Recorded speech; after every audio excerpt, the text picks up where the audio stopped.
Salam, axşamınız xeyir olsun əziz şagirdlərim. Bugünkü isə sınaq dərsimiz demək Nizami Hüseynovun dərsliyindən test kitabından olan 2010 70 sınaq 140 mətn 11-ci sinifə aid olan sınaq toplusundan başlayırıq. Demək sınaq 1-dən başlayaq. İzahını verməyə çalışaq. Bütün xüsusiyyətləri ə ilə eyni olan səsin işləndiyi variantı seçin. Bütün xüsusiyyətləri ə ilə eyni olan hansı saytdır? Ə saytı. Ədirsə, ə ilə uyğun olan hansıdır? E. Ə səsi ilə eyni olan E.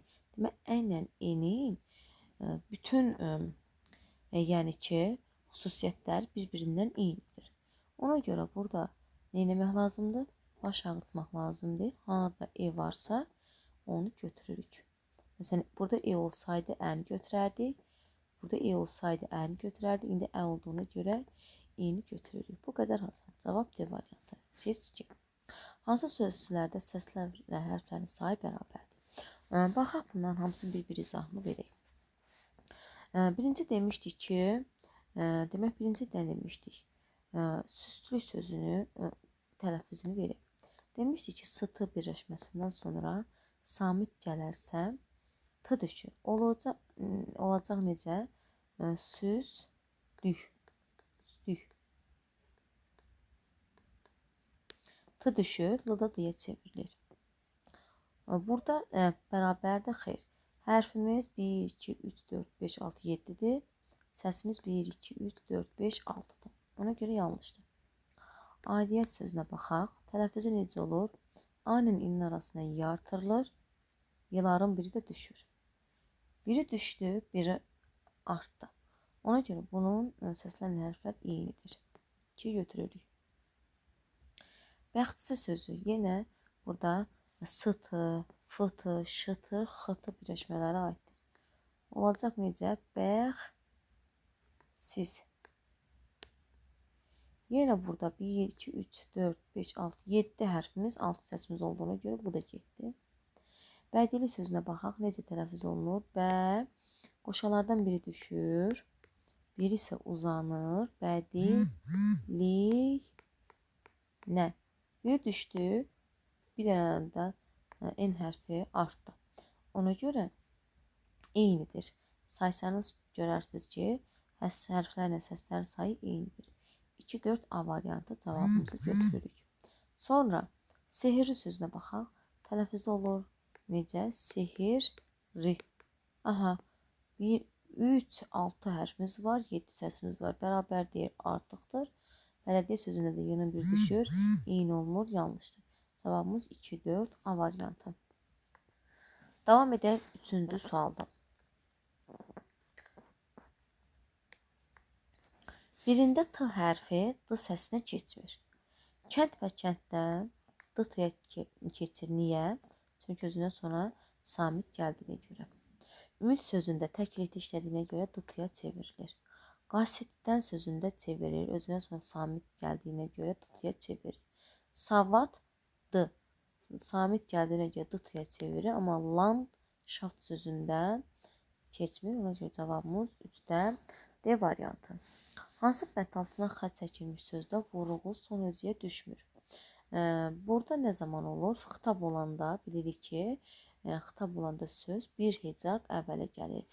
Ceyran birinci düşür, ona görə A variantıdır. Açıq ürəkli sözünün fonetik təhlilinə aid yanlışını tapaq. Məsələn, qeyd edək burada açıq, açıq. Niyə? X oldu? Çünki özündən sonra samit gəldi. Ürəkli. Aha. Səs və hərf tərkibinin sayı fərqlənmir. Doğru deyil, düz deyil. Fərqlənmir. Bizdən yanlışı soruşur. Vurğusu sonuncu icadadır. Doğrudur. Açıq, ürəkli. Burada X yazılıbdır. Ona görə yanlışımız elə budur. I olur. Özünə sonra sahib gəldiyinə görə. 3 cingədir samitlərin ikisinin kar qarşılığı yoxdur. Doğrudur. Hansılar yoxdur? Cingiltilərdir. R-dır, L-dır. Sonra aha, 1, 2, ikisidir. Kar qarşılığı yoxdur, doğru deyir. Söz 5 hecalıdır, bəli, doğrudur. Cavabımız C variantı. 6-cı sual. Ahəng qanununun həm fonoloji, həm də morfoloji baxımdan pozulduğu. Nə deməkdir? Yəni ahəng qanunu həm sözün özündə də pozulubdur, həm şəkilçi artıranda da pozulubdur. Onu nəzərdə tutmaq istəyir. Demək istəyir. Ona görə cavabımız burada D variantı. Şair sözü pozulubdur, şəkilçi də artırılıb, yenə pozulubdur. Dahi sözü pozulub, şəkilçi əlavə olunub, yenə pozulub. Cavabımız D variantı. Biri düzgün yazılmamışdır. Sənin tək qoşmalarımız bitiş yazılır, doğrudur. Sən dəmimi dadədən sonra gələn dairə yazılır, doğrudur. Halbuki doğrudur, bizimki doğru. Amma madam ki, burada ayrı yazılmalıdır. Cavabımız D variantı. Hecalanma zamanı şəkilçinin parçalanaraq muxtəlif hecalar düşdüyü sözlər hansılardır? Baxaq hansılardır. Məsələn, o, xumağın. Burada şəkilçi parçalandı. Maq şəkilçi parçalandı. Növbəti hissəyə düşdü. Ona görə biri götürürsə. Kasıblığım. Lıq şəkilçidir. Parçalandı. Yəni ki, parçalanaraq muxtəlif hecalar düşdü. 3 götürürük. 1-3. Bir də güllərin. 4. 1-4 B variantı. Səslərdən birinin uzanması ilə mənası dəyişən sözdür. Onlar hansı sözlərimizdir? Əyan, dava, bəzən bunlar idi. Sonra bir də nərə sözümüz idi. Qrammatika ilə qurtardıq. 10-cu suala baxaq buradan. 10-cu sual hardadır? Kənd adamı və kənd cəmaatı. Fikir verək burada hansı sözlərə? Kənd adamı ada A gəldiyinə görə D dəyişmir. Kənd C gəldiyinə görə, samit gəldiyinə görə D D-yə çevrilir. Baxaq. Hər ikisi kar samit ilə başlayıb, kar samit ilə bitir. Bu yanlışdır. Kar samit ilə başlayıb, cingilti ilə bitir, amma bu kar samit ilə başlayıb, kar ilə bitir. Ona görə hər ikisini orta cəhət dediyinə görə yanlışdır. Hər iki sözə kar və cingilti samitlərin sayı bərabərdir, yanlışdır. Hər iki sözdə yalnız bir samitin qarşılığı yoxdur. Kənd, adam. Hər iki sözdə yalnız bir samitin qarşılığı yoxdur. C variantda deyir ki, hər iki sözdə yalnız bir samitin cingiltili qarşılığı yoxdur. Bu yanlışdır. Bir samitin kar qarşılığı yoxdur. N cingiltlidir. Bir samitin kar qarşılığı yoxdur. Yanlışdır. Yazılışı və tələffüzlər arasında bir fərqli məqam var. Yazılışı və tələffüzlər əsasında bir fərqli. Birincidə yoxdur fərqli məqam, ikincidə var, yanlışdır. Hər ikisində C samitin kar qarşılığı. C-nin kar qarşılığı hansıdır? K. Yəni ki, hər ikisində K var, doğrudur. Hər ikisində K var. Ona görə cavabımız E variantı. İnsanların çayla mübarizəsi mətnidir. Oxumuşam. Başlayaq, suallardan başlayaq. Nə istəyir? Baxaq bizə 11-ci sualdan baxaq. Deyir ki, səhv fikri seçin. Mətndə bu haqda danışılır. Mətndə bu haqda danışmır. İnsanın təbiəti mübarizə aparır. Mətndə yoxdur. Yanlışdır. Hündürlük qorxuludur. Mətndə bizə deyir ki, səhv fikirləri seçin. Yəni, səhvin altından danışılır da, danışılmayan seçməliyik. Danışılmır da, danışılanı seçməliyik.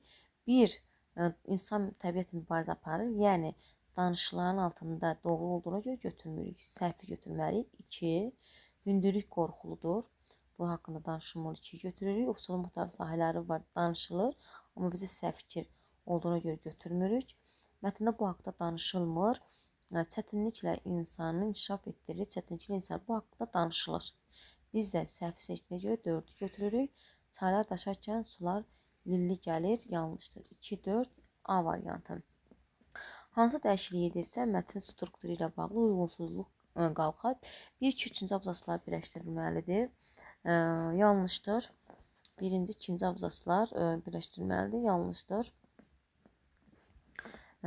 Baxsanız bilərsiniz ki, həqiqətən də yanlışdır. Son abzas 2 abzas şəklində verildi. Yanlışdır. 2-ci abzas 5-ci abzasın sona verilməlidir. Bu da yanlış fikirdir.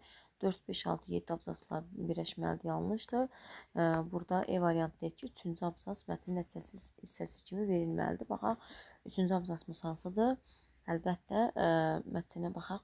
Burada 3-cü abzas beləliklə insan tədricən balıq ovunun da ötəsindən gəlir. Ümumiyyətlə, beləliklə, ümumiyyətlə bu əsasən nəticə hissəsi kimi qeyd edə bilərik. Doğrudur. 12-də cavabımız E variantı. Çərçivə dağında verilmiş cümlələrin birində 2 məntiqi səhv var. Əlbəttə ki, budur. Oxuyan kimi görürük ki, deyir ki, əvvəllər çayların bu cür daşması insanlarda qorxu yaratmır. Amma sonra deyir ki, daşqını izlədikdən sonra bunun ötəsindən gəlməyin bir o qədər də asan olmadığını başa düşdülər. Yəni, burada yanlışlıq var. A variantını qeyd edirik. Sonra mətndə əsasən balıqçılar haqqında hansı hökm vermək olmaz. Məsələn, burada deyir ki, balıqçılar necədir? Səbirdir, təmkinlidir, balıqlar onu cəzb edir. Sonra burada hansı götürə bilərik? Dözümlüdürlər, sonra səbirlidirlər, yaradıcıdırlar, təmkinlidirlər, amma fədakardırlar mətndə görə bilmirik. Cavabımız 14-də C variantı. 15. Çərçivə dağında verilmiş sözün həqiqi yoxsa məcaz mənada işləndiyini və eyni məzmunda olduğunu müəyyən edirik. Orada açıq ərazi olmalıydı. Açıq ərazi həqiqi mənadadır. Biz də həqiqi mənada tapmalıyıq. Məsələn, burada həqiqi mənada var. Danışarkən sözlərin o qədər də açıq şəkildə burada məcazi mənada işlənibdir. Yəni, həqiqidirsə həqiqi mənada olmalıdır. Çünki şərtdə bizə nə deyir? Eyni məzmunda olsun. Açıq kitab, kitabdan qaralamalar görünürdü. Bu doğru cavabdır. Mətndə sual cümləsi işlənmişdir. Bu cümlələrin bədii sual olub olmadığını müəyyən edirik. Sualın biri budur ki, insan inandığından dönərmi? Bu bədii sualdır. Bir bədii sualdır. Bədii sual. Sonra ikinci deyir ki, bəs nə üçün bütün bu təzyiqlərə rəğmən yenə burada yaşamaq istəyirdilər? Onlar çəkən nə oldu axı? Yazırlar ki, nə oldu? Balıqçıya verdiyimiz onun cavabı oldu ki, çaydakı balıqlar onu cəlb edir. Sonra bir ovçu bəs necə balıqçı olur? Bunun da cavabı verildi. Demək, bir bədii sualdır. Birinci sual bədii sualdır. İkinci sual bədii sual deyil. Üçüncü sualsa bədii sual deyil. Bir bədii sual, 2, 3 bədii sual deyil. Bunu da buraya yazırsınız. Qarşında işarə qoyulmuş abzaslarda. Məsələn, burada işarə burada qoyulubdur və burada hansı sözlər bir-birini əvəz edə bilər? Əlbəttə ki, düzəltmək, sonra qurmaq, bir də tikmək sözünü bir-birini əvəz edə bilər. Səbəb nəticə əlaqəsinə görə cümlələri tapın. İnsanlar suyun kənarında yaşamaq istəyirdilər. Niyə? Çünki suya qida mənbəyi kimi baxırdılar. Sonra buna görə də insanlar bəndlər qururdular. Niyə? Çaylar daşırdı, onun üçün bəndlər qururdular. 19. Mətndə danışanların faktları isbat hansı cümlədə verilibdir? Faktlarla burada verilibdir. Məsələn, deyir ki, arxeoloqlar yerin demək altında nizə və mizraqla yanaşı torpaq sümükləri tapıblar. Bunu qeyd edə bilərsiniz. Mətnin məzmununa uyğun olmayan cümləni müəyyən edirik.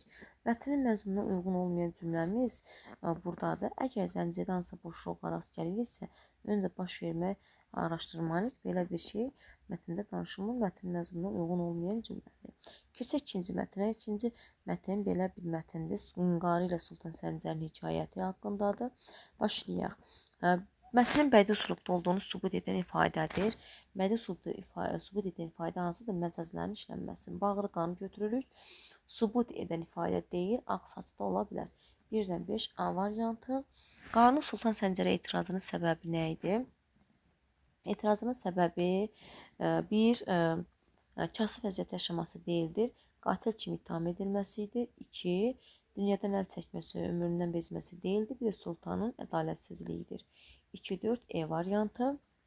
Uyğunluğu müəyyən edim. Mətndə təbliğ olunur, mətndə tənqid olunur. Təbliğ müsbət mənadadır, tənqid mənfi mənadadır. Təbliğ olunur nə? Ədalət, xeyirxahlıq. Bir də tənqid olunur nə? Quldurluq. 1-4 B variantı. Qarşısında rəqəm yazılmış cümlələrdən hansılar mətnin ideyası kimi verilə bilər? Məsələn, burada yazılıbdır. İkinci cümlə verilə bilər. Bir də 6-cı cümlə mətnin ideyası kimi verilə bilər. Mətn əsasında səhv fikirləri müəyyən edim. Şahın cavabı qarını özündən çıxarır. Yanlışdır. Heç şah orada cavab vermir. Qarı imkan vermir ki, şah ağzını açsın, nəsə desin.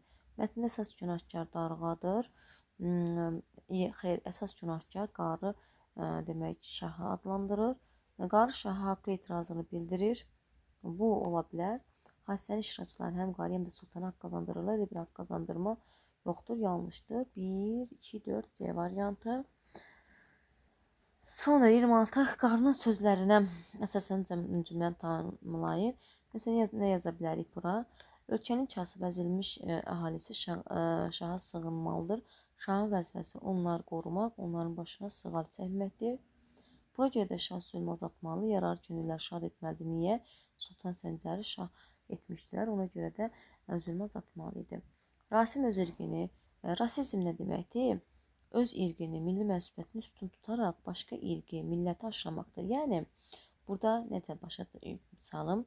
Məsələn, yuxarı təbəqənin aşağı təbəqəyə incitməsi. Məsələn, şahdır, Darğadır, yuxarı təbəqədə, aşağı təbəqəsi qarıdır. Bu haqqında rasizm mənasını dedim. İndi deyir ki, mətndə bu rasist davranışı sərgilənir. Bu faktı müəyyən edin və yazın. Məsələn, hansı fakt ola bilər? Qarı şahı talançı adlandıraraq onu Hindu adlandırır. Bunu yaza bilərik faktına. Mürtəzəlikdəki boşluqları özündən əvvəlki sözlərin mənə qarşılığı yazılmalıdır. Məsələn, orada cani olmalıdır. Cani cinayətkardır. Sonra olmalıdır adil ədalətli deməkdir. Sonra yağmaçı var idi, talançıdır. Sonra əsasda təməl də bünövrədir. Ölkəni demək çətindir, daha çətinsə onu ədalətlə etmək fikrini mətnlə əlaqələndirə yaza bilərik. Düzdür, bu fikri mətnlə əlaqələndirə bilərik. Çünki Şah Abbas ölkənin başçısıdır. Amma buna rəğmən Şah Abbas yox, Sultan Səncər. Amma buna rəğmən Sultan Səncər əhalisinin qeydinə qalmır. Yəni ki, ədaləti bərpa edə bilmir.